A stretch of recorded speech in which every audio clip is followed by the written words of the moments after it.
Je suis postdoctorante actuellement au CNRS. Je travaille actuellement sur le fakirisme, sur tout simplement les spectacles de fakirs au début du XXe. Donc les fakirs, on sait, les planches à clous, ces hommes ascétiques qui effectivement subissent toutes les mortifications possibles. Sauf que ce que j'essaye de montrer dans le cadre de ce postdoctorat au CNRS, c'est que c'était vraiment un phénomène de société et que c'était très à la mode. On allait voir les fakirs et on était en pamoison pour ce phénomène médiatique au début du XXe. Et donc vous allez voir aujourd'hui, ce soir, dans la petite promenade qu'on va faire pendant moins d'une heure, que ce fakirisme, il s'inscrit en fait totalement dans ce que j'ai appelé le merveilleux scientifique et par un effet de heureux hasard, ça s'inscrit très bien en fait dans l'intitulé du séminaire, puisque cette notion de merveille, vous allez voir, on peut la comprendre de différentes manières quand on regarde cette expression merveilleux scientifique. Et puis en plus de cela, il s'avère que j'ai fait une exposition précisément sur cette question du merveilleux scientifique en 2019 à la BNF quand j'étais chercheur invité au sein du département sciences et techniques. Et de fait, on va pouvoir interroger à la fois cette catégorie de merveille, la question de la curiosité un peu moins, parce que ce n'était pas vraiment un mot-clé qui intéressait ce mouvement littéraire. Et puis par contre, cette question muséographique, vous allez voir qu'elle a eu une importance fondamentale pour moi en 2019, puisque j'ai eu précisément l'opportunité de faire une exposition sur ce sujet qui était, ça je ne l'ai pas dit, mon sujet de thèse. En fait, j'ai fait une thèse entre 2014 et 2019, puisque je fais partie de ceux qui ont mis 5 ans à faire leur thèse, et c'était à Paris 1 Panthéon-Sorbonne, et c'était vraiment sur ce sujet spécifique du merveilleux scientifique, et plus particulièrement de sa culture visuelle. Et je reviendrai un petit peu après sur cette notion. Et là, vous voyez de suite sur ce carton d'invitation, cette image un peu énigmatique, on voit un homme avec les yeux rougeoyants, on voit des orbes qui l'entourent, ça ressemble un petit peu, alors si vous êtes familier des questions d'extériorisation de la sensibilité, de Baraduc, de toutes ces questions de force sodique, eh bien on voit là effectivement des orbes un peu mystérieuses qui sont peut-être une manifestation de force, qui sont peut-être des fantômes. La couverture dessinée par Louis Bailly, eh bien elle joue volontairement sur ce doute, et vous voyez que sur ce carton d'invitation, l'inscription indiquée, c'est merveilleux scientifique, donc le fameux mouvement littéraire que je vais vous présenter dans le cadre de l'exposition, et puis une science-fiction à la française. Et dans les slides qui suivent, je vais essayer de discuter un peu cette appellation pour essayer de mieux vous faire comprendre ce mouvement littéraire. Et donc cette exposition, elle s'était tenue du 23 avril au 25 août 2019. Et là, je vous ai juste mis, pour information, effectivement, le communiqué de presse qu'on avait diffusé tout simplement à tous les partenaires intéressés par le sujet, et aussi la bannière qui avait été utilisée sur le site de la BNF, bannière qui est assez intéressante puisqu'il y avait, vous le voyez bien, un enjeu tout de même de reconnaissance pour le public, puisque autant science-fiction à la française, je suppose qu'ici ça vous dit quelque chose. Si je dis science-fiction, on a tous en tête des images d'extraterrestres, on a tous en tête des soucoupes volantes, des fusées, des explorations intersidérales. On sait un peu à peu près de quoi il retourne quand on dit science-fiction. À la française, bon, c'est peut-être une spécificité. Vous avez peut-être ici en tête quelques auteurs de science-fiction. Je pense qu'en contemporain, tout le monde connaît ici Alain Damasio notamment, mais peut-être que certains d'entre vous sont lecteurs et vous avez d'autres références en tête comme Laurent Jeunefort, comme Philippe Curval, Pierre Bordage. Eh bien moi, mon objet d'étude, c'était pas du tout ces auteurs contemporains, c'était vraiment les grands anciens du début du XXe qu'on a totalement oubliés. Et donc vous voyez bien que pour le public, lui dire merveilleux scientifique, ça lui dit absolument rien. Et donc il fallait avoir une estampille, un logo qui soit reconnaissable. Et donc pour le site, pour la bannière, on avait choisi cette fameuse chauve-souris qui est en fait tout simplement un martien, puisque c'est la couverture du Prisonnier de la planète Mars de Gustave Le Rouge en 1908. Je vous montre rapidement, avant de rentrer dans le détail, des vues de l'exposition. Donc vous le voyez bien, je l'avais mis dans le petit résumé pour le site donc de l'école. Cette exposition, elle m'a posé des difficultés dès le début, bien qu'elle soit vraiment une opportunité incroyable, parce qu'avant la fin de la thèse, avoir déjà la possibilité de faire une exposition sur le sujet de thèse, c'était vraiment assez inouï. Mais vous voyez bien que ce n'est pas une exposition où on déambule librement, ce n'est pas une exposition où on présente des livres, et pourtant c'est le sujet principal de l'exposition, ce sont des livres, des illustrations, et on se retrouvait donc à occuper un espace qui était un espace rectiligne, c'était un couloir de passage, et donc il y avait vraiment un enjeu pour moi, et je vais revenir tout au long de cette présentation sur cette question, un enjeu muséographique très fort de comment est-ce que à la fois je fais comprendre à un public pour la plupart néophyte ce que c'est le merveilleux scientifique, et puis aussi comment je l'intéresse face à ce qui n'est qu'un mur. On était vraiment sur un format d'affiche, un format effectivement démesuré, puisque là vous vous rendez peut-être compte, les affiches faisaient peut-être 1,5 personne, j'ai oublié en mètres combien ça fait, je crois que c'était 2,50 m à peu près de hauteur. Donc il y avait vraiment un enjeu d'occupation de l'espace, mais il faut imaginer que c'était vraiment une longue promenade et il fallait donner envie aux gens de s'arrêter devant ces panneaux au lieu de simplement traverser ce couloir qui amenait un petit peu plus loin aux autres salles qui étaient de l'autre côté de la Bibliothèque nationale de France. Donc, je vous ai mis simplement quelques vues pour vous familiariser avec ce à quoi ressemblait cette exposition, mais avant de parler vraiment dans le détail des choix scénographiques que j'ai pu faire, il faut tout simplement vous expliquer ce que c'est le merveilleux scientifique. Et vous l'avez vu sur ce fameux carton d'invitation, j'avais mis, donc en accord avec le service de communication, l'expression « science-fiction à la française ». Donc si jamais vous ouvrez une encyclopédie de science-fiction, vous allez très souvent voir inscrit merveilleux scientifique, mais la plupart des chercheurs, des spécialistes, eh bien ils vont résumer ce fameux mouvement merveilleux scientifique qui s'est épanoui entre 1900 et 1930 plus ou moins, à de la proto-science-fiction, à de la science-fiction archaïque, et vous voyez bien dès le début que ces appellations, elles posent un peu problème. Elles sont péjoratives, elles supposent que l'histoire de la science-fiction, ce serait rectiligne, qu'il y aurait un ancêtre, qu'il y aurait une préhistoire, et puis tout d'un coup, boum, il y aurait dans les années 50 une super science-fiction américaine qui serait vraiment le point d'aboutissement de la science-fiction. Alors moi, évidemment, ça m'a fait pas mal grincer des dents, parce que le merveilleux scientifique, non seulement il existe indépendamment de la science-fiction américaine, en plus de ça, il est antérieur, et ça n'a aucun sens de voir en fait l'histoire littéraire comme un escalier qu'on gravirait jusqu'à une science-fiction absolument incroyable et aboutie. Et donc il y avait aussi un enjeu dans cette exposition, tout simplement de dire, bon, j'utilise le mot science-fiction parce qu'il faut que vous veniez à l'exposition, il faut que vous sachiez de quoi je parle, donc c'est pratique d'utiliser ce mot-là, mais il va falloir assez rapidement que dans le cadre de ma communication pédagogique, je détache cette étiquette science-fiction pour dire, non, le mot science-fiction n'existait pas en fait dans les années 1900, donc c'est quand même sacrément bizarre de vouloir absolument l'accoler à ce mouvement littéraire. Mais pour autant, si vous ouvrez n'importe quelle encyclopédie de référence sur la science-fiction, c'est ça que vous trouverez à chaque fois. Pierre Versin, vous pouvez la trouver en PDF assez facilement sur Internet. C'est l'encyclopédie de référence en 1972. Eh bien lui, il dit, le merveilleux scientifique, en fait, c'est une très belle expression parce qu'effectivement, elle est poétique, pour désigner la science-fiction ancienne, pour désigner la science-fiction archaïque. Ce sera la même chose avec Jacques Van Herp, ce sera la même chose avec Jacques Sadoul. Et eux, ils ont tendance même à utiliser le merveilleux scientifique comme un moment historique. Et ils disent, le merveilleux scientifique, c'est une très belle étiquette pour désigner plus ou moins ce qu'il se passe entre 1863 et 1926. Alors, pourquoi ces dates ? Il n'y a pas de secret. 1863, c'est la date de la publication de 5 semaines en ballon de Jules Verne. Et c'est vrai que là, je n'ai pas fait le micro-trottoir que je fais dans certaines conférences, mais si j'avais dû vous demander quel est l'auteur de science-fiction ancienne qui vous vient en tête, je pense que pour beaucoup, vous m'auriez cité Jules Verne.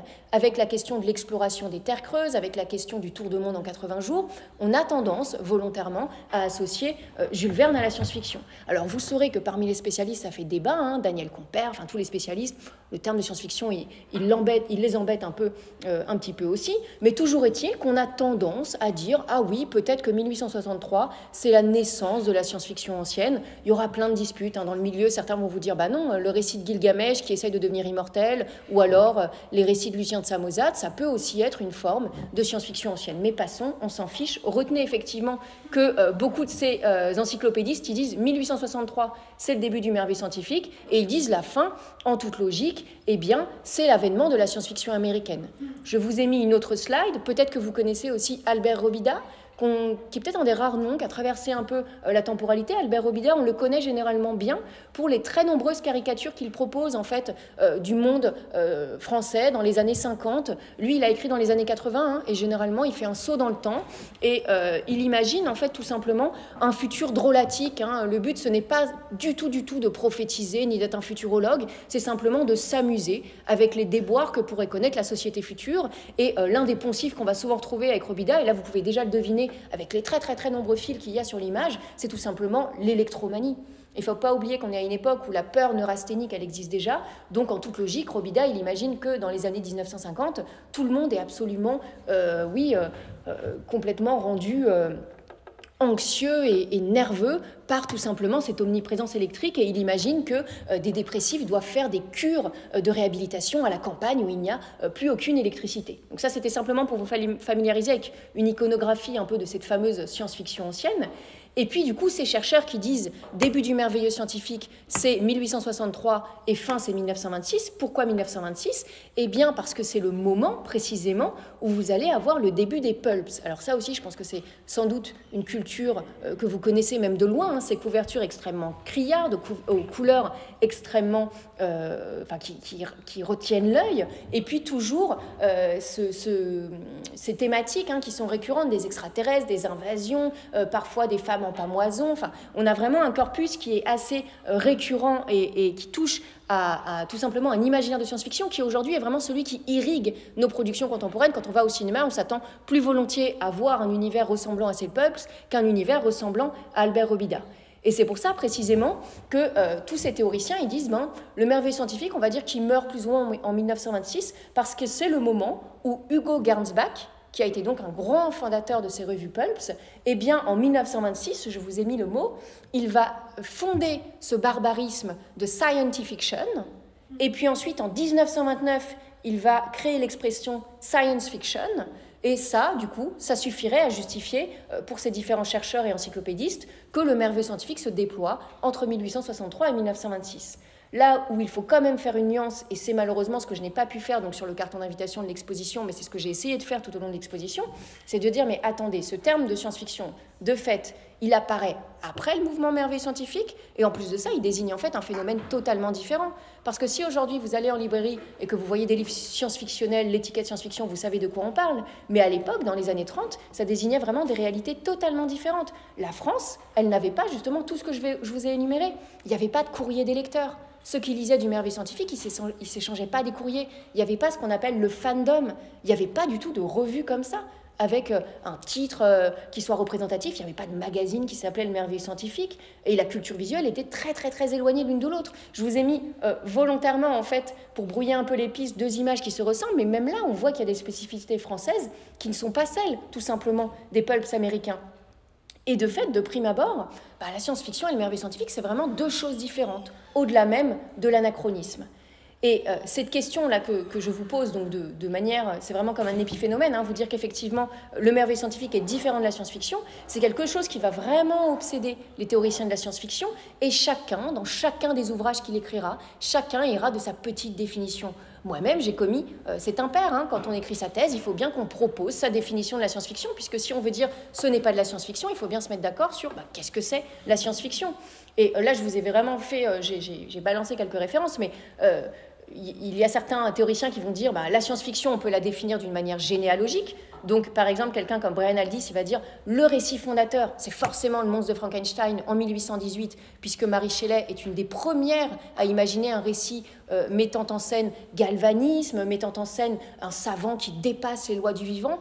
Pourquoi pas? Il y avait d'autres récits avant, donc ça reste quand même une histoire lacunaire. Darko Suvin, qui est un grand théoricien post-marxiste de la SF, lui, il dira non, c'est la machine à explorer le temps de Wells en 95, un récit fondateur. Et puis Pierre Versin, qui lui donc était vraiment un spécialiste du domaine francophone, il remontera jusqu'à Gilgamesh, ce récit justement de ce demi-dieu qui cherche l'immortalité. Donc vous voyez déjà, personne n'est d'accord sur la généalogie. La chronologie aussi, beaucoup d'entre eux vont dire, en fait, il n'y a pas science-fiction avant qu'il y ait science, et bon courage pour dire à partir de quand il y a science, parce que certains vont dire non, avant le Moyen-Âge, ça ne marche pas, mais qu'entend-on par science? Est-ce que le savoir, ce n'est pas aussi de la science? Et là, du coup, le fameux intitulé du séminaire qui nous occupe, il est très intéressant pour la discussion qu'on a là.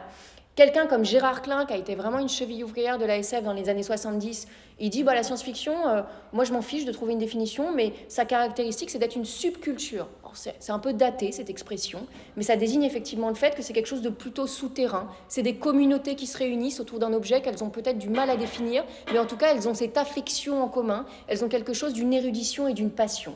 Et puis enfin, d'autres vont dire, par exemple Serge Lehmann, il dit le seul vrai problème de la SF, c'est son nom en fait. Et il faudrait plutôt dire les science-fiction, ou peut-être même, à l'égal de Judith Muril, il faudrait tout simplement inventer un nouveau nom pour la science-fiction. Et ça n'est pas fini. Je suis sûre que dans 10 ans, dans 20 ans, on continuera à inventer de nouvelles expressions. Et elle, par exemple, elle propose speculative fiction, puisqu'elle essaye de trouver une expression plus juste pour désigner le fait que c'est l'hypothèse qui est au cœur de tous ces récits de science-fiction. Et je vous ai mis un petit florilège. Si vous allez en bibliothèque, vous ouvrez certains de ces petites encyclopédies, c'est que sais-je, vous retrouverez des définitions différentes de chercheurs en chercheurs.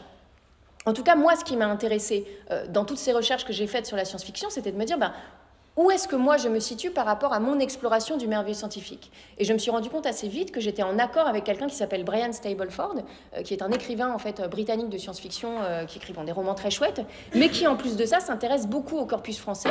Et lui, vous voyez sa spécificité déjà, ce n'est pas parler de science-fiction, pas de merveilleux scientifique, il parle de roman scientifique. Donc lui aussi, il y va de son étiquette, et une étiquette qui a une histoire. Et lui, ce qu'il dit, c'est qu'il s'oppose à la téléologie. Et c'est précisément ce que j'ai essayé de faire là depuis que je m'adresse à vous, c'est dire, le merveilleux scientifique, on gagne beaucoup plus à le séparer temporairement de la science-fiction pour tout simplement se dire, mais qu'est-ce que ça a été ce phénomène?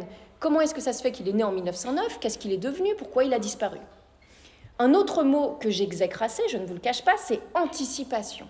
Et ça aussi, dès lors que vous ouvrez n'importe quelle encyclopédie et surtout les essais théoriques récents sur la science-fiction dans son ensemble, vous aurez toujours des chercheurs pour dire « Ah, c'est de l'anticipation ».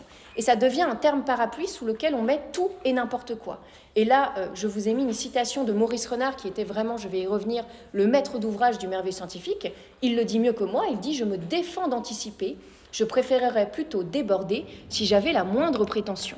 Et de fait, vous voyez bien, Maurice Renard, donc ce grand penseur du merveilleux scientifique, il en a que faire d'être un futurologue. Il n'a pas envie d'être un prophète. Et surtout, les romans de Maurice Renard et de tous ses pairs, dont je vais vous énumérer un peu les noms après, ils ne se passent pas dans le futur. On n'est pas en l'an 3000, on n'est pas en l'an 4000, et donc ce n'est précisément pas de l'anticipation.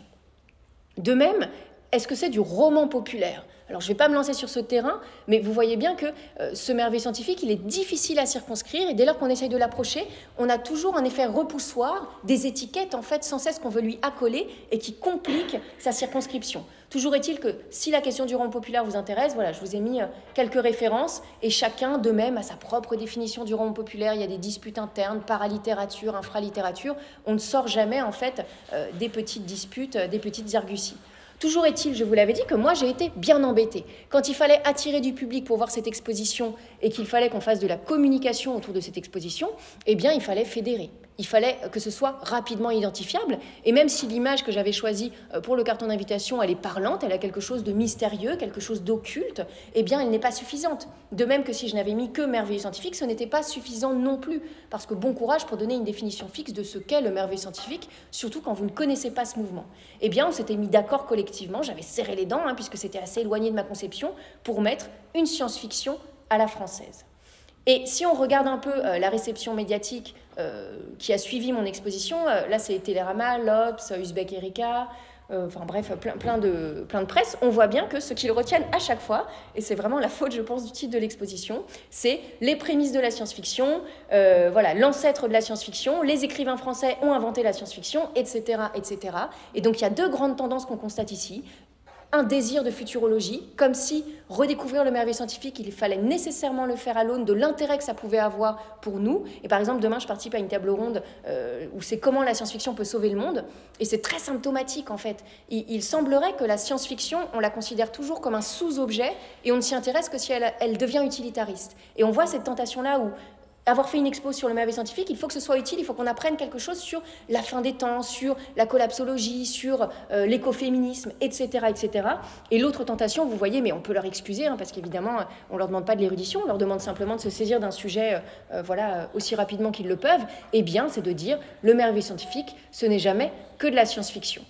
Je vais rapidement vous montrer quelques couvertures pour que vous compreniez quels étaient effectivement les objets de cette exposition. Et l'expression que j'affectionne assez pour désigner ce mouvement littéraire, c'est celle de nébuleuse. Parce que précisément, la nébuleuse, on a du mal à la déterminer. On ne voit pas vraiment son centre névralgique. Elle va se disperser, elle va se modifier et elle va surtout être généralement temporaire dans le temps. Donc ça qualifiait assez bien ce mouvement littéraire. Et ce mouvement littéraire, de fait, il est né plus ou moins en 1909. Je ne vais pas rentrer dans le détail, mais en tout cas, il y a eu un texte manifeste fondateur de Maurice Renard en 1909, donc je vous laisse jeter un œil à la définition, et dans ce manifeste, il va vraiment dire « Moi, je fais quelque chose de différent de Jules Verne, différent de Robida, et je me place plutôt dans les pas de Wells, mais seulement quelques romans de Wells, et je me place aussi dans les pas de l'Isle-Adam, de Robert Louis Stevenson, d'Edgar Allan Poe, etc., etc. » Maurice Renard, ce n'est pas le seul ouvrier du mouvement merveilleux scientifique, il y a tout un tas d'autres auteurs, d'autres illustrateurs, et là je vous ai mis très rapidement quelques couvertures. Ce qui est très intéressant ici, c'est que parmi tous ces écrivains, beaucoup sont des ingénieurs,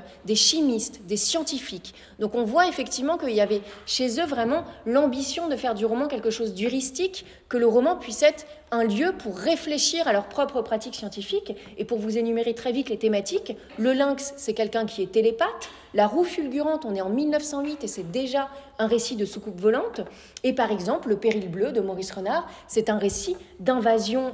Invasion, non, là, pour le coup, non. C'est simplement des extraterrestres qui sont au-dessus de la Terre et qui pêchent les hommes comme s'ils n'étaient que de vulgaires poissons. De fait, si on voulait donner une définition un peu canonique de ce qu'est le merveilleux scientifique, s'il fallait essayer de le circonscrire avec quelques tirets, eh bien, première grande idée, le merveilleux scientifique, vous l'avez compris, ce n'est pas du Jules Verne. Et Maurice Renard disait « Je souhaite démolir Jules Verne ». Pourquoi ça? Parce que selon lui, Jules Verne, c'était un romancier d'aventure scientifique. Jules Verne, il ne faut pas oublier que c'est quelqu'un qui a écrit sous la pression de Pierre Jules Hetzel à l'époque. Et Pierre Jules Hetzel, il voulait vraiment des livres d'étrennes didactiques. Il fallait apprendre aux enfants la géographie, apprendre aux enfants les savoirs scientifiques. Et là, Maurice Renard et ses pairs, ça ne les intéresse pas du tout. On n'est pas dans des romans pour apprendre la science. On est dans des romans où on réfléchit à un présent légèrement modifié, puisqu'une loi physique, chimique, biologique est altérée ou inventée. Et tout le reste, tout ce qui découle doit être absolument vraisemblable et crédible. Donc de fait, on n'est pas dans du Jules Verne. Jules Verne, il va au centre de la Terre, il va vous apprendre des choses sur les sédiments, sur les créatures sauriennes. Maurice Renard et les pairs, ça ne les intéresse pas. Eux, c'est vraiment dire, un matin, je deviens invisible, je bois un sérum, je deviens invisible, qu'est-ce qui se passe? Et c'est pour ça que je vous ai mis un syllogisme. Si je deviens invisible, alors que se passe-t-il? Et c'est vraiment ça, le cheval de bataille de ces auteurs-là. C'est pas d'aller en l'an 4000, comme je vous le disais, donc on n'est pas du tout dans ce trope de la science-fiction américaine. Ce n'est pas d'enseigner des choses aux enfants, et ce n'est pas de faire de la géographie, ni même ces fameux voyages extraordinaires où on fait le tour du monde en ballon, en train, etc. Pas du tout. C'est vraiment un tout petit phénomène qui va arriver. Vous voyez à travers les murs.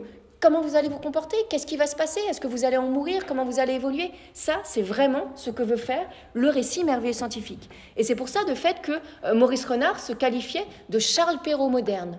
Il avait l'ambition de devenir Charles Perrault. Alors pourquoi ça? Le conte de fées, qu'est-ce qu'il vient faire là? Eh bien, c'est tout bête, en fait, puisque vous voyez bien que dans ces récits merveilleux scientifiques, devenir invisible, par exemple, c'est quelque chose qui existait déjà dans le conte de fées. On a des personnages comme le prince lutin, il met un chapeau magique, la bonne fée, elle met un petit coup de baguette magique, et hop, il devient invisible. Et le récit merveilleux scientifique, on n'est pas du tout dans ce merveilleux qui apparaît effectivement par une voie magique. On est dans l'émerveillement effectivement qui naît de la science, mais à chaque fois il naît de la science, il naît des savoirs, il naît de la science et technique. Donc de fait, c'est le scientifique qui devient le nouvel alchimiste, et c'est pas du tout une bonne fée. Et c'est pour ça que Maurice Renard disait « Je suis le Charles Perrault moderne », et bien tout simplement, je rends possible, crédible et vraisemblable des prodiges qui n'étaient permis autrefois que par cette fameuse bonne fée qui apparaissait avec sa baguette magique. Il compare aussi, comme beaucoup d'autres auteurs de l'époque, son roman à un laboratoire, donc cette idée que le roman devient vraiment un vivier clos, et je n'aurai pas forcément le temps de vous le développer parce que ce n'est pas le sujet de ce soir, mais on voit bien là que qu'est-ce qu'on gagne à séparer le merveilleux scientifique de la science-fiction? C'est parce qu'on se rend compte des nouvelles ramifications. On voit bien là, quand on parle de laboratoire, que Maurice Renard, il a nécessairement été influencé par le roman expérimental de Zola. Zola qui lui-même était influencé par Claude Bernard, et cette idée que le roman est un espace privilégié pour étudier l'influence du milieu et de l'environnement. Un médecin, dans la vraie vie, il ne peut pas casser la jambe de son patient. Eh ben, un romancier, il peut le faire. Il peut mettre son personnage dans une extraction hyper pauvre, l'autre en faire un bourgeois, et il va regarder tout au long des pages du roman comment est-ce que ces personnages évoluent. Et ça, c'est le fantasme absolu des auteurs du merveilleux scientifique, de dire, ben, voilà, mon héros, je sais pas, il a des yeux de tigre, comment est-ce qu'il va voir? Est-ce qu'il va être laissé de côté par la communauté des hommes? Est-ce qu'il va se comporter comme un chat? Est-ce qu'il va voir la nuit? Enfin, c'est vraiment ça qui, du coup, est le fer de lance, enfin, l'excitation de ces auteurs merveilleux scientifiques. Et puis, pourquoi je vous ai mis un sophisme? Qu'est-ce que c'est un sophisme? Ça tient au langage de la logique, c'est dire quelque chose de faux, mais qui prend la forme du vrai. Et c'est vraiment là l'un des aspects structurants des récits merveilleux scientifiques, c'est précisément d'être faux, mais de prendre une apparence absolument crédible, à l'exception de ce tout petit phénomène, de cette petite loi qui est modifiée, qui est viciée, qui est altérée. Et donc, ce que souhaitaient ces auteurs, c'est précisément qu'en lisant ces romans, vous appreniez quelque chose sur votre temps présent. Puisque vous n'êtes pas en l'an 3000, en l'an 4000, mais vous lisez un roman où le héros qui ressemble à vous, il est banal, il n'a pas une vie exceptionnelle, tout d'un coup, il peut traverser la matière, il devient un passe-muraille. Ça vous aide à penser tout simplement le monde et ce qu'il pourrait advenir si certaines lois étaient modifiées. Et autre influence très très très importante qu'on va retrouver dans les panneaux d'exposition que je vais vous montrer assez rapidement avant qu'on parle de la scénographie, c'est surtout que le merveilleux scientifique, ce n'est pas une expression qui a été créée par Maurice Renard. Elle existait déjà dans la culture populaire de l'époque et elle était employée notamment par quelqu'un qui s'appelle Joseph-Pierre Durand-de-Gros, qui était un philosophe et physiologiste. Et lui, en 1894, il utilise l'expression, alors sans trait d'union, vous le voyez bien, pour désigner tout simplement ce qu'il appelle la scientification, la normalisation du surnaturel. Alors qu'est-ce qu'il désigne par là dans cet ouvrage, que vous pouvez trouver sur Gallica d'ailleurs? Eh bien, il désigne le fait que quelqu'un comme Jean-Martin Charcot, à l'hôpital de la Piété-Salpêtrière, eh bien, il s'intéresse aux hystériques et il utilise l'hypnose pour essayer de les traiter. Et ça fait dire à Joseph-Pierre Durand-de-Gros, eh bien on voit que des sciences, des pseudosciences qui autrefois étaient laissées dans le vestibule, qui étaient considérées comme surnaturelles. Alors à l'époque on ne disait pas paranormal, on disait métapsychique, parapsychique. Eh bien toutes ces disciplines un peu bizarres, elles trouvent enfin droit de cité parmi les savants. Si vous voyez par exemple le couple Curie, Pierre et Marie Curie, découvreurs du radium, eh bien eux, tous les week-ends, ils allaient aux séances de table tournante, ils parlaient avec les esprits. Et pourquoi cela? Là, on voit qu'on est en 1909. Il ne faut pas oublier que peu avant, en 1895, on a quand même eu un changement de paradigme incroyable qui est à la fois tout simplement l'établissement de la cinématographie. Donc on peut enfin recréer le mouvement, on peut enfin rejouer une image du temps qui est à jamais perdue. On a aussi le phonographe, évidemment, on peut enregistrer une trace du son disparu.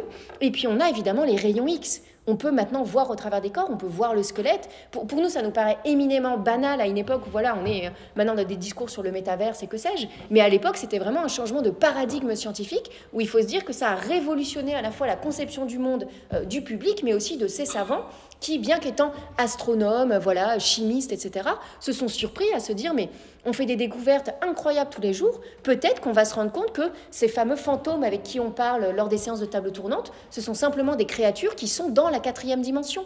Ce ne sont pas des fantômes, ce ne sont pas des anges, ce ne sont pas des esprits, ce sont des êtres qu'on n'a simplement pas encore vus parce qu'on n'a pas développé les bons rayons. Donc de fait, toutes ces théories, elles vont trouver vraiment un fondement dans les mouvements scientifiques de l'époque et ce n'est pas du tout un hasard de fait que toutes ces théories soient réceptionnées par ce mouvement littéraire du merveilleux scientifique. Et là, je vous ai mis différents exemples. Ces fameuses crèmes au radium qu'on pensait donner l'éternelle jeunesse, eh bien tout simplement, elles sont cancérigènes, on le sait aujourd'hui. La photographie des auras, vous avez peut-être eu quand vous étiez enfant ces bagues qui changeaient de couleur, par exemple, et qui étaient censées montrer vos émotions rouge, verte, je suis content, je suis triste. C'était la même chose, on pensait que émanaient de vous, en fait, des lumières, des énergies qui étaient censées dire vos émotions, vos affinités sentimentales. Le fakirisme, je vous ai dit, effectivement, c'est mon sujet de post-doctorat. La communication avec les extraterrestres, les décapités vivants, enfin, on pourra faire une très très grande liste qui vous montre simplement que dans la culture populaire de tous les jours, eh bien, ces sujets surnaturels, paranormaux, on peut dire ça un peu de manière anachronique, eh bien, ils étaient vraiment abondants dans la culture de l'époque. Donc, à cette étape du PowerPoint, que faut-il retenir? Effectivement, je vous l'ai remis. S'il fallait donner une définition, ce que je n'aime pas faire, vous l'avez compris, du mouvement merveilleux scientifique, eh bien, c'est un mouvement littéraire, artistique, visuel, on va en voir des émanations diverses, qui rationalise des phénomènes qui touchent au conte de fées ou au paranormal, par le truchement d'une découverte scientifique extrapolée, dans le cadre d'un roman qui doit vraiment être crédible et vraisemblable. Et pourquoi moi, historienne de formation, je me suis intéressée à cet objet que vous voyez être extrêmement littéraire? C'est parce que vraiment, il témoigne d'un tournant visuel, d'une culture visuelle abondante. Et je vais vous montrer qu'effectivement, tout un tas d'illustrateurs, d'affichistes, de publicistes de l'époque vont se passionner pour ce mouvement littéraire qu'ils vont transformer presque en registre, en manière d'appréhender et de penser le monde. Donc de fait, est-ce que je suis la première à travailler sur le merveilleux scientifique? Pas du tout. Et mon exposition, elle s'inscrit plutôt dans une démarche de patrimonialisation. Et c'est pour ça que là, ce petit intermède, je vous ai mis, est-ce que c'est une affaire de fans? Cette idée du fandom. Eh bien, en fait, dès les années 50 en France, il y a eu des groupes divers qui, bien avant moi, bien avant les universitaires, se sont dit, mais qu'est-ce que c'est que cet objet bizarre du merveilleux scientifique? Même si, bon, ils n'utilisent pas toujours la bonne expression, mais Maurice Renard, Rosny Aîné qui a écrit La Guerre du Feu, Maurice Leblanc qui a inventé Arsène Lupin, lui aussi, il a écrit des romans de cette tendance. Qu'est-ce que c'est que ce phénomène? on a quelqu'un comme Serge Lehmann dans les années 2000 qui a été un des premiers à republier des omnibus, des anthologies rassemblant ces textes-là. Vous voyez bien hein, que Serge, il tombe dans le même gouffre que moi. Il va appeler son anthologie chasseur de chimères. C'est un très beau mot parce que chimère, c'est un mot qu'on retrouve très très très souvent dans ses romans puisque précisément la chimère, elle a quelque chose d'indéfinissable et c'est comme si c'était non pas un point d'arrivée mais c'est une traversée que les scientifiques visent pour aller encore plus loin. Des chimères, des xénogreffes, c'est quelque chose qui va obséder tous ces auteurs, mais il appelle bien malheureusement son essai l'âge d'or de la science-fiction française parce qu'encore une fois il faut, je suppose, un argument de vente, mais chez Serge aussi ça s'inscrit effectivement dans un discours politique et militant de dire que le merveilleux scientifique, si on l'a oublié pendant si longtemps, c'est parce qu'il a été complètement occulté par la science-fiction américaine. Et là-dessus il n'a pas tort du tout hein. Il faut se dire que la science-fiction américaine, elle va arriver en France dans les années 50, c'est vraiment dans les années 50 que le terme va arriver, et de fait la science-fiction américaine qui était plus aventureuse, qui allait dans le futur, qui utilisait des fusées, elle va tout simplement balayer cet héritage, puisqu'on oubliera ces fameux ancêtres du merveilleux scientifique. Il y aurait plein d'autres expressions qui pourraient qualifier ce mouvement du merveilleux scientifique. Je passe dessus, mais c'était simplement pour vous les signaler.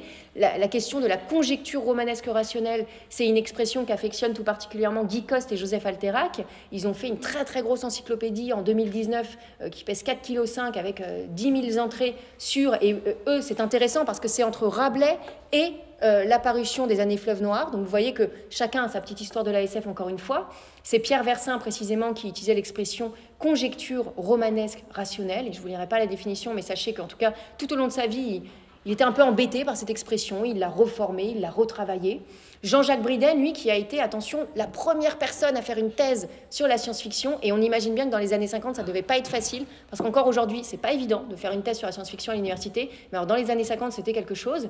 Et donc, Jean-Jacques Briden, il a appelé, très chastement, son corpus littérature française d'imagination scientifique. Donc, cette idée que la science est un point de départ, et puis on extrapole dessus.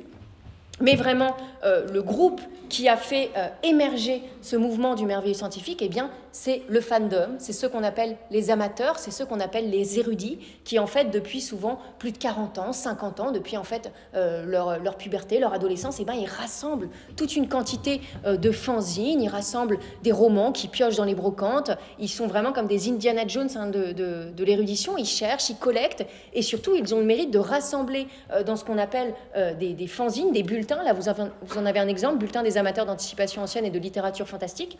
Eh bien, c'était avant Internet, donc il fallait bien rassembler du savoir, et pour le collecter, c'était au sein de ces magazines photocopiés, où chacun faisait des listes bibliographiques, faisait des résumés de livres, parce qu'on n'avait tout simplement pas accès à Internet, et il fallait communiquer autrement. Et donc, c'est vraiment par ce milieu du fandom, des amateurs, des érudits, qu'on a commencé à se réintéresser en France à cette question du merveilleux scientifique, et c'est aussi le rôle qu'a tenu toutes ces éditions de micro et d'auto-édition qui sont assez florissantes en France, où c'est plein d'amateurs et de collectionneurs qui vont créer leur collection, qui vont réimprimer des ouvrages pour tout simplement faire connaître ce corpus. Et quand moi, j'ai commencé à être chercheur associé à la BNF en 2017, de fait, c'était 3 ans après le début de ma thèse, eh bien, il se trouve que par un heureux hasard, la BNF avait créé une collection qui s'appelait les orpailleurs, donc cette idée de chercheurs d'or, les orpailleurs, et il rééditait des textes de science-fiction ancienne. Et c'est pour cela, de fait, que ça tombait assez bien que moi, je sois dans le département sciences et techniques, parce qu'à cette occasion, on s'est dit que c'était une bonne idée, effectivement, de commencer une exposition sur le merveilleux scientifique et aussi sur sa culture visuelle. Alors, vous voyez bien qu'à dessein, j'utilise cette expression parce que le merveilleux scientifique, il a une culture visuelle, c'est-à-dire qu'il a un agrégat de petite imagerie, d'affiches, de réflexions sur les théories optiques, de réflexions sur les régimes scopiques qui lui est propre. Et autant la culture visuelle de la science-fiction, on la connaît facilement, et il y a quantité d'ouvrages, je vous en ai mis 3 titres de manière très arbitraire. On voit des robots, des fusées, on voit de l'espace, on voit des femmes, plutôt dénudées, c'est souvent le cas, souvent éplorées et capturées par des extraterrestres. Mais moi, ce qui m'avait intéressé avec le merveilleux scientifique, c'est vraiment qu'il nous dit quelque chose de ce qu'on appelle, c'est un peu barbare, mais on parle de construction historique du regard. C'est tout simplement, depuis Michael Baxandall et ses travaux sur la pré-Renaissance, c'est l'envie tout simplement de se dire, l'histoire de l'art, elle est habituée généralement à travailler sur des artistes comme Monet, comme Manet, sur les musées, très bien, mais déjà, on peut tout simplement ouvrir ses frontières, on peut essayer de faire ce qu'on appelle une histoire des arts ou une histoire de l'image, mais surtout, pourquoi est-ce que l'histoire de l'art ne se limiterait qu'aux œuvres, qu'aux manifestations visuelles, qu'aux éphéméras, qu'aux affiches? Pourquoi est-ce qu'elle ne s'intéresserait pas aussi aux manière de voir. C'est ce que Martin Jay, tout là-bas à droite, appelle les régimes scopiques. Eh bien, Michael Baxandall, il dit, moi, en forgeant l'expression période I, eh bien, je vais essayer de travailler sur comment est-ce que les individus d'une période donnée voient le monde, théorisent la vision, comment est-ce que leur vision est conditionnée, et dès lors, comment est-ce qu'elle produit des artefacts visuels particuliers. Et donc, il y a là, vous le voyez bien, un projet de réhistoriciser la vision en se détachant à la fois des chefs-d'œuvre, mais aussi en revisitant la question des paradigmes visuels et de la construction historique du regard. Et là, je vous ai mis simplement quelques noms qui sont assez intéressants. Griffiths, elle travaille beaucoup sur l'idée d'immersion, et par exemple, elle remonte le fil de l'IMAX en se disant, mais en fait, les panoramas, les dioramas, ils nous disent quelque chose sur des environnements immersifs, tout comme le planétarium. Quand vous êtes enfermé dans une salle sombre, vous avez la coupole et vous avez l'illusion d'être tout simplement face aux étoiles. Vanessa Schwartz, elle a théorisé ce qu'elle appelle effectivement les réalités spectaculaires, puisqu'elle revient sur le fait qu'à l'époque de Zola, il y avait à la fin du 19e vraiment ce qu'elle appelle le divertissement morbide de masse. Alors, on allait le dimanche à la morgue, on allait tout simplement voir les cadavres, on allait dans les cabinets de cire et on voyait les faits divers reproduits avec des statues de cire. Alors là, je ne sais pas si vous avez vu, par exemple, la statue de Kanye West a été retirée pour accusation antisémite à juste titre. Et bien à l'époque, c'est pas Kanye West qu'on allait voir chez Madame Tussaud, c'était le criminel de la semaine dernière qui était en train d'étrangler la ménagère. Et donc on spectacularisait l'immonde, on spectacularisait les cadavres. Et voilà, cet ouvrage revient vraiment sur cette idée de naissance des masses médias corrélative tout simplement au spectacle morbide de masse.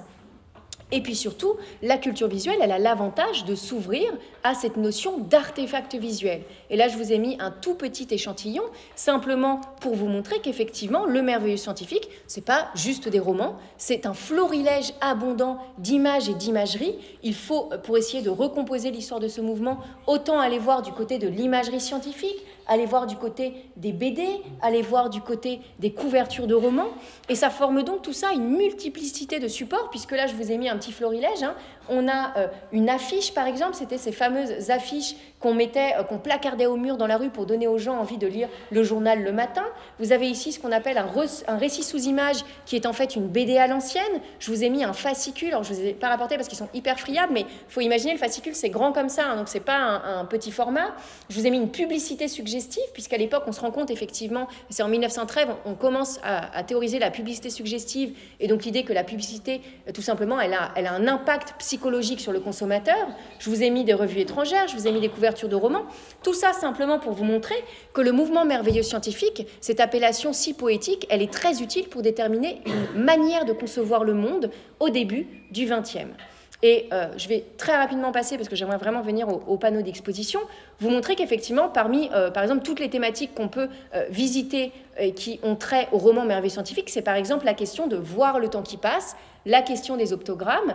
Et là, je ne vais pas rentrer en détail, mais c'est simplement pour vous montrer un peu quelle est la méthode de travail qu'on peut appliquer à cet objet un peu singulier qu'est le merveilleux scientifique. Eh bien, pour comprendre le merveilleux scientifique, il faut évidemment avoir un intérêt très vif pour le contexte scientifique et technique et aussi pseudo-scientifique. Et donc, par exemple, quand j'avais voulu m'intéresser à la question de voir le temps qui passe, puisque jamais les romans, ou presque, de merveilleux scientifiques ne voyagent dans le temps, eux, ils préfèrent voir les successions de temps qui passent, eh bien, il faut aller voir autant du côté de la chronoscopie. C'est l'idée que puisque la lumière met un certain temps à nous parvenir, de fait, si on capte hypothétiquement certains rayons de lumière, on pourrait voir des images du temps passé. Ça touche aussi à la psychométrie. Alors, qu'est-ce que c'est? Si vous avez déjà vu la série Medium, elle touche le mur, oh, elle a un flash. Et ben, c'est ça, la psychométrie. On croyait vraiment que ça existait vraiment dans les années 20. Là, c'est un essai de Camille Flammarion. Et puis, évidemment, voir le temps qui passe, c'est lié aussi aux sciences les plus banales, à la science amusante, le folioscope. Vous avez tous déjà fait l'expérience. Vous passez très, très vite avec votre pouce des pages et ça recrée l'illusion de mouvement. Et de là, grâce à ça, une fois qu'on a fait ce contexte scientifique, on peut aller voir des romans et se dire « Ah bah oui, par exemple, le roman Le Maître de la Lumière de Maurice Renard, c'est l'histoire d'une plaque de luminite qui ralentit les rayons de lumière qui passent au travers et ça permet de voir ce qu'il s'est passé jadis sous, donc, tout simplement, le panorama de cette fenêtre. » Et donc, maintenant que je vous ai montré la méthode de travail idéale qu'on peut appliquer au merveilleux scientifique, je vais vous montrer comment je me suis débrouillée pour tout simplement composer cette exposition. J'ai eu la chance, de fait, de travailler avec des graphistes qui étaient très passionné par le sujet. C'était Sabir Design Studio. Et voici donc la scénographie. Alors là, cette fois, c'était leur bon à tirer et non pas les photographies que je vous ai montrées au début. Et donc l'idée, effectivement, c'était de la présenter, puisqu'on n'avait pas le choix, on devait occuper les murs, hein, sous la forme de panneaux qui allaient être, pour les 6 premiers d'entre eux, des panneaux contextuels et historiques, puisqu'évidemment, on allait se retrouver face à un public qui ne connaissait absolument pas la notion de merveille scientifique. Et même si le premier panneau, effectivement, il essayait, et vous voyez bien, hein, il faisait une frise, alors c'était pas du tout une frise, c'était vraiment une toile d'araignée, où il y avait plein de romans qui étaient disposés un peu partout pour donner tout simplement l'idée de... pas de brouillard, mais l'idée, encore une fois, de nébuleuse, l'idée qu'il n'y a pas vraiment de point de départ, il n'y a que des successions, il y a des fils tissés entre ces auteurs qui se connaissaient tous, hein, qui étaient évidemment amis. Et donc, les 6 premiers panneaux, effectivement, ils sont contextuels, ils sont historiques. Là, je vous ai mis effectivement ces 2 premiers panneaux. Le premier, le récit merveilleux scientifique et ses auteurs, cette fameuse frise qui se présente comme une toile arachnéenne. La seconde, les précurseurs du merveilleux scientifique, effectivement, où il s'agissait de discuter de cette question des précurseurs, il s'agissait d'expulser Albert Robida, il s'agissait de montrer que le merveilleux scientifique, ça n'a pas été le seul mouvement qui a existé dans les années 1900-1930. Il y a eu des auteurs verniens, on les appelle souvent les cousins de Jules Verne, les fils de Jules Verne. Alors, il y a toujours plein de disputes sur ces appellations. Et puis surtout rappeler que Poe, Les Mille et une nuits, c'est autant d'influences qui sont pertinentes pour comprendre le merveilleux scientifique. Et donc, de fait, ces 6 premiers panneaux, ils visaient vraiment à refaire un contexte. Donc, le troisième, c'était l'idée du conte à structure savante, où je mettais vraiment en évidence le fait que ce roman merveilleux scientifique, il se basait sur une hypothèse. Le 4e panneau, il revenait sur ce que je vous ai dit, sur les pseudosciences, les parasciences, cette idée que le merveilleux scientifique, eh bien, il s'est construit en regard avec la métapsychie.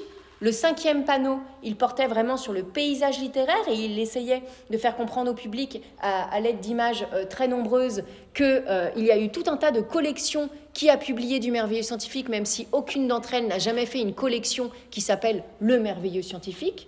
Et puis enfin, le 6e panneau, il voulait familiariser le public avec cette notion de culture visuelle qui est souvent mal connue de la part du public et même de certains historiens d'art. Et donc, il montrait sur ce panneau une abondance, comme je vous ai mis, de couverture, de composition, de récits sous images. Et vous voyez bien qu'effectivement, il s'agissait, puisqu'encore une fois, on était dans un lieu de passage, de retenir l'œil de ce public, de lui donner envie de s'arrêter. Et moi, ma plus grande satisfaction, c'était toujours d'épier un peu les gens, de voir comment ils réagissaient avec les panneaux. Et je me rendais compte qu'effectivement, les textes, bon, ça les intéressait un petit peu, mais les textes étaient très courts. On s'était vraiment tenu à quelque chose de basique, mais c'était les images. Et beaucoup d'entre eux photographiaient des images qui leur paraissaient drôles, étonnantes. Alors là, vous ne la voyez pas, mais il y avait une image, par exemple, d'une tête coupée encore vivante. Ça fascinait les gens et du coup, ils la prenaient en photo. Donc ça, c'était vraiment les 6 premiers panneaux qui se voulaient pédagogiques. Et les 10 suivants, ils se voulaient thématiques. Et vous voyez bien qu'effectivement, avec un sujet comme le merveilleux scientifique, un des écueils dans lesquels on peut tomber, c'est comment est-ce qu'on thématise? Est-ce qu'on va se raccrocher à la fameuse science-fiction en disant, bon, il y a les histoires d'extraterrestres, il y a les histoires de robots, même si effectivement le terme, il n'existe même pas. Enfin, on se retrouve toujours embêté.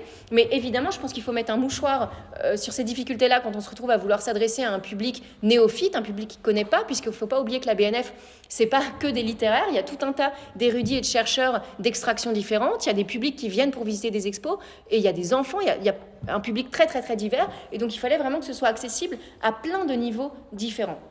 Et donc, de fait, ces panneaux suivants, ils se sont présentés sous la forme thématique et j'ai essayé d'être à la fois plus ou moins en accord avec les intitulés qui pouvaient être utilisés à l'époque, mais parfois, vous allez voir, j'ai parlé par exemple de transhumanisme, alors qu'évidemment, c'est profondément anachronique, mais puisqu'à l'époque, on parlait beaucoup de transhumanisme dans la presse, ça me paraissait pertinent d'utiliser ce terme un peu, ce terme repère pour un public qui justement n'est pas familier de ces questions.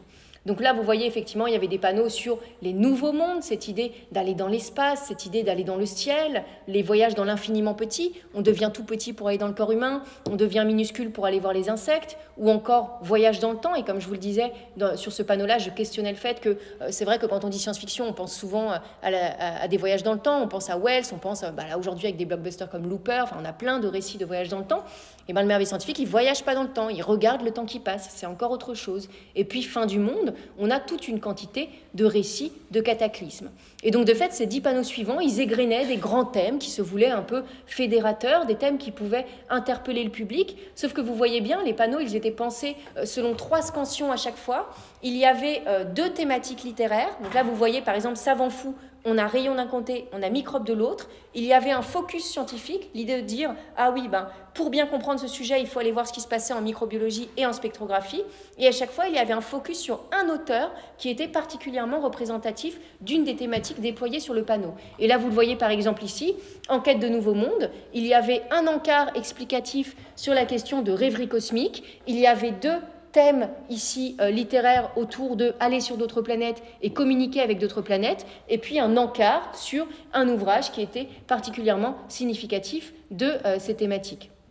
Et donc, de fait, je passe très vite, mais simplement pour vous montrer, il y avait aussi, par exemple, le thème des chirurgiens et carnoplastes, et ça regroupait à la fois les hommes transparents et invisibles, les hommes en morceaux, la question de la greffe. Il y avait ce panneau aux sources du transhumanisme, où je discutais à la fois des hommes augmentés, puisqu'il ne faut pas oublier que le merveilleux scientifique, il s'est quand même pris en pleine figure aussi la Première Guerre mondiale, et donc, de fait, aussi les gueules cassées, et cette question de comment est-ce qu'on recompose un corps humain qui a été déstructuré. Il y a la question du surhomme, la question des autres humanités, la question de l'altérité. Il y avait la question aussi de l'homme artificiel. Or, ça peut être une créature, ça peut être un robot, ça peut être un être asexué, ça peut être un être créé par ectogénèse, donc hors d'un utérus. Il y a vraiment un florilège très très vaste. Il y a évidemment la question des nouveaux mondes, et c'est vraiment ce qui vous montre que le merveilleux scientifique, précisément, s'éloigne de Jules Verne. Jules Verne, jamais ses héros ne mettront un pied sur la Lune. C'est parfois une erreur qu'on fait, mais non, ils restent autour de la Lune. Et donc, de fait, le merveilleux scientifique, là-dessus, est beaucoup plus aventureux, puisqu'il y aura des voyages sur Mars, ce qui s'explique évidemment par le fait qu'à la fin du 19e, on était persuadé que Mars était habité, puisqu'on croyait avoir vu des canaux sur Mars qui n'étaient en fait simplement dus qu'à la médiocrité en fait, des instruments optiques qu'on utilisait. Un autre thème, je vous l'ai dit, c'est les voyages dans l'infiniment petit, et ça se décline à la fois sous la forme du voyage intérieur, avec des personnages qui voyagent dans le corps humain. Ça peut être l'infiniment petit, on devient microscopique, on va voir les atomes, on va voir les insectes. La question de voir l'invisible, c'était aussi une obsession de l'époque, qui s'explique évidemment, je vous l'ai dit en introduction, par la découverte des rayons X, mais à l'époque, il y a plein de spéculations sur l'infrarouge, sur l'ultraviolet, sur tout un tas de questions autour du spectre lumineux. Et donc, de fait, il y avait une des scansions qui portait sur la question des effluves humaines, les émanations, la force odique, voilà, il y a plein d'appellations pour ces phénomènes parapsychiques. Et puis la question de voir les pensées, photographier les pensées, rentrer dans les rêves, ça c'est vraiment quelque chose qui obsédait les savants de l'époque. Et vous voyez par exemple tout en haut, c'est une soi-disant photographie de la pensée, puisque des pseudo-savants comme Baraduc et Darget à l'époque étaient persuadés qu'on pourrait photographier votre pensée en posant une plaque sensibilisée sur le front. Donc évidemment, ce n'était qu'une tâche, voilà, c'était un accident au moment du révélateur sur la plaque photographique. Un autre panneau portait sur les créatures d'outre-monde. Alors pourquoi est-ce que j'avais utilisé ce titre un peu sibyllin? C'est parce qu'évidemment, le mouvement merveilleux scientifique hérite de Poe, hérite d'Hoffmann, et de fait, ce qui apparaît de manière saillante, c'est que les fantômes ne sont plus des fantômes, ils se métamorphosent soit en extraterrestres, soit en créatures qui sont sur un autre plan de la réalité. Et donc, de fait, ça paraissait de bon goût de parler de créatures d'outre-monde plutôt que de parler d'extraterrestres, d'ultraterrestres ou de créatures dans l'au-delà. Et donc, on a ces deux thématiques, celle des extraterrestres, celle des créatures invisibles. Voyage dans le temps, je vous l'ai déjà dit, effectivement, voir le temps, c'est une des obsessions de l'époque. Effectivement, on peut voir le temps qui passe. On peut aussi, on y croyait en tout cas à l'époque, imprimer des optogrammes, c'est-à-dire supposément imprimer la dernière image qui s'est imprimée sur votre rétine au moment de mourir si vous avez eu les yeux suffisamment écarquillés devant une source lumineuse. Alors il faut savoir que jusque dans les années 1970 en Allemagne, on a cru dur comme fer qu'on pourrait faire ceci. Et la police allemande s'était associée à des photographes pour essayer d'imprimer effectivement ce film qui prétendument se serait imprimé sur la rétine. Pourquoi est-ce que cet imaginaire s'est développé à l'époque? Eh bien c'est parce que, voilà, si on suit l'idée de Michael Baxandal d'étudier le period eye, d'étudier la construction historique du regard, eh bien on se rend compte que des savants comme Kuhn et Boll, en 1870, ils comprennent enfin comment fonctionne la photochimie de la rétine. Et donc ils se rendent compte qu'en fait, l'œil ne fonctionne pas comme une caméra obscura, il fonctionne plutôt comme tout simplement un laboratoire photographique. Et en fait, quand vous regardez quelque chose, les rayons lumineux qui rentrent dans votre œil, ils font blanchir la rhodopsine qui est au fond de la rétine, et donc sans cesse, les images se renouvellent. Et donc ça fait dire tout simplement à ces romanciers, peut-être qu'on peut imprimer, comme une photographie, ce qu'il se passe sur l'œil, puisqu'on a enfin compris le fonctionnement de la photochimie de la rétine. Et puis j'avais terminé cette exposition par un panneau un peu pessimiste, parce qu'effectivement, le merveilleux scientifique, même s'il porte un nom poétique, il est profondément empreint de pessimisme. c'était la question de la fin du monde, de la disette d'éléments. Alors c'est vraiment un thème qui aujourd'hui, avec l'éco-anxiété qui nous caractérise, dont on entend beaucoup parler. Hein. La disette d'éléments, c'est quoi? C'est des sociétés dans lesquelles tout d'un coup on n'a plus d'eau, on n'a plus d'électricité, on n'a plus de fer. À l'époque, c'était vraiment l'angoisse. Hein. Les thématiques, c'était pas tellement l'eau. Il y a des récits qui racontent la disparition de l'eau, mais visiblement, ça ne les inquiète pas tellement. L'obsession, c'est la disparition du fer. Et très souvent dans ces récits, on dirait un peu des Independence Day, mais à la française, on a la tour Eiffel qui s'écrase, qui est détruite, parce que du coup, si le fer disparaît, on n'a plus notre symbole franchouillard. Et puis, c'est la disparition de l'électricité, c'est aussi l'angoisse de l'époque, mais qui s'explique évidemment par le fait que l'électricité a révolutionné, hein, ça a changé un paradigme dans la société, et donc du coup, on n'a qu'une peur, c'est qu'elle disparaisse. Et puis la question du cataclysme, hein, vous le voyez sur cette couverture du récit d'Henri Alorge, ça nous renvoie effectivement à des récits un peu plus mythologiques, cette peur du déluge, cette peur de la punition, cette peur d'un retour peut-être primitif de l'humanité qui habite cette terre. Et je terminerai simplement en vous montrant plus précisément comment on avait abordé la question de la communication autour de cette exposition, communiquer au sein de l'exposition de manière pédagogique et puis aussi en attirant l'œil du spectateur. Il y avait d'abord eu de la part des graphistes le choix de faire un parcours en couleurs. Donc là, je vous ai mis 2 panneaux. On avait essayé, autant que faire se peut, de rassembler à chaque fois les panneaux par 2 en utilisant un code couleur. Donc là, vous voyez par exemple que le panneau qui parle de voir l'invisible, eh bien, il se marie assez bien avec le panneau qui s'appelle Créatures d'outre-monde, puisqu'à chaque fois, il s'agit de voir des choses qui se passent tout simplement hors du champ de votre vision. Les graphistes, Sabir Design Studio, avaient aussi proposé d'occuper, vous le voyez, alors je ne sais, il y a un nom technique, je ne sais plus, c'était des espèces de gros poteaux, et ils avaient collé, ils avaient marouflé, hein, c'est vraiment comme des affiches dans le métro, donc je n'étais pas venue lors du décrochage, parce qu'il faut vraiment imaginer qu'ils viennent avec une raclette et ils arrachent les affiches, donc du coup ça faisait un peu mal au cœur, je n'ai pas assisté au décrochage d'exposition, mais là vous voyez en tout cas on avait marouflé ce qui s'apparentait à chaque fois à des petits logos. Vous voyez là par exemple la culture visuelle du merveille scientifique, c'est un peu dissimulé, mais pour chaque panneau, on avait utilisé une image qui se voulait résumée, elle se voulait symptomatique en fait du sujet tout simplement du panneau, et de fait c'était à chaque fois cette image, cette signalétique qui était mise sur le panneau tout simplement pour créer un peu de vie, parce que ça restait un espace assez triste, un lieu de passage, et qu'il fallait tout simplement habiter pour habiller ces murs qui étaient tout de même nus. Là, je vous ai montré effectivement un exemple tout simplement de conception de la part de ce studio, hein, qui avait imaginé effectivement à échelle d'homme, hein, ces fameux piliers, ces fameux pylônes qui seraient occupés par cette signalétique.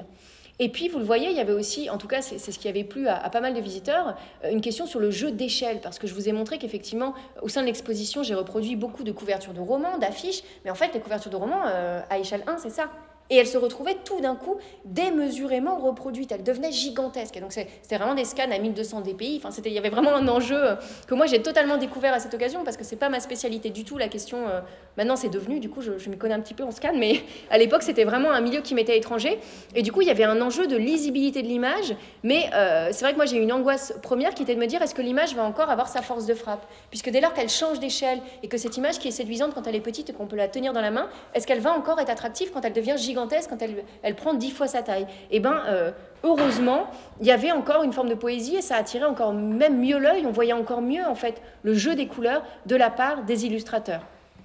Un des fers de lance de l'exposition aussi, c'était de se vouloir, comme je l'ai dit, accessible à tous. Et pour cela, je vous l'ai dit aussi, il y avait des encarts pédagogiques. Il s'agissait effectivement d'utiliser tout simplement des titres assez explicites, voilà, homme amélioré. Et j'avais aussi mis en place tout un lexique avec tous les mots que le public ne serait pas forcément susceptible de connaître pour certains, parce que ce sont ce qu'on appelle un xénolexique. C'est ce que Richard Saint-Gelais appelle tout simplement tous ces mots fiction qu'on utilise en science-fiction. Si je vous dis par exemple overboard ou des choses comme ça, c'est des mots qu'on utilise à cause de la culture de science-fiction, c'est des mots fiction, un xénolexique, et donc de fait, carnoplastie, ça n'existe pas, hein, c'est un mot inventé par Gustave Le Rouge, androplastie de la même manière, radioplastie, ça c'est Maurice Renard, c'est des mots inventés, donc de fait, il fallait nécessairement accompagner le visiteur et les définir, mais parmi tout ce xénolexique, il y avait aussi beaucoup de mots de sciences et techniques que j'essayais de définir pour le public qui n'en était pas familier, puisque effectivement, cette exposition, elle procédait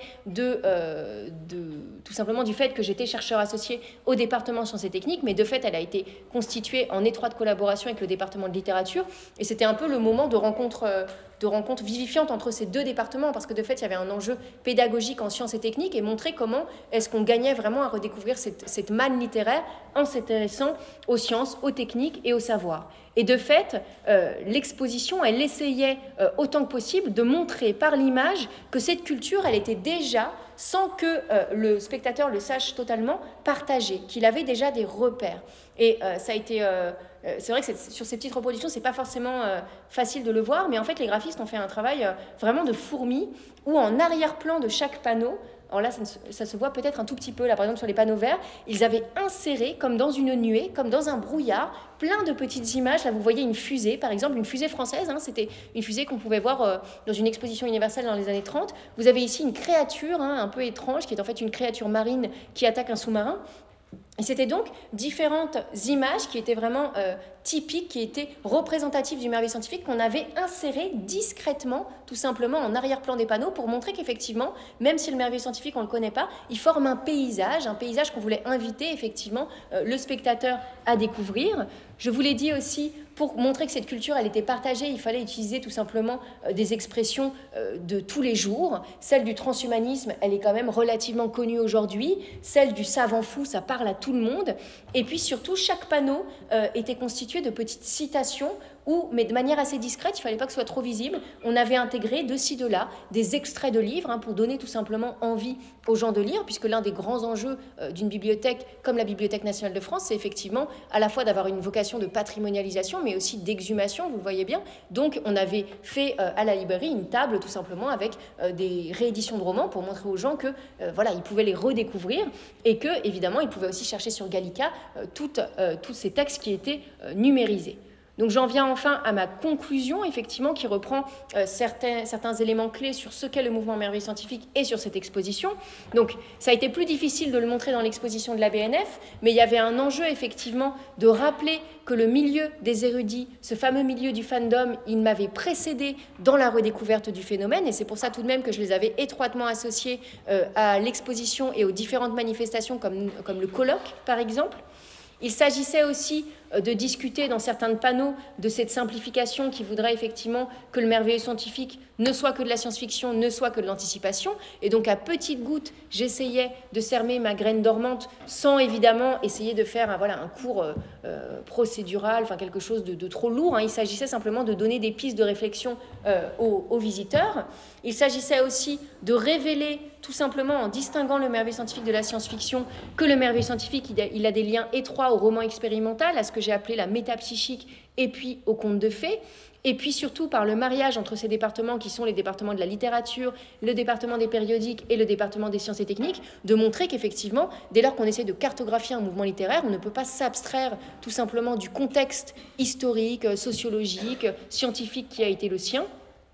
Il s'agissait aussi dans cette exposition de décloisonner les disciplines et de dire le merveilleux scientifique, il ne s'est pas manifesté que dans des romans, il s'est manifesté dans tout un tas d'artefacts visuels très divers, des affiches, des couvertures de romans, des chromolithographies, la bague du cigare, on a tout ce qu'on appelle les éphéméras en fait en anglais. Tout ce qu'on ne collectionne pas en fait, et c'est ça qui a été assez fascinant quand j'ai fait cette exposition, c'est que je me suis rendu compte très malheureusement que beaucoup de couvertures à la BNF étaient coupées en fait.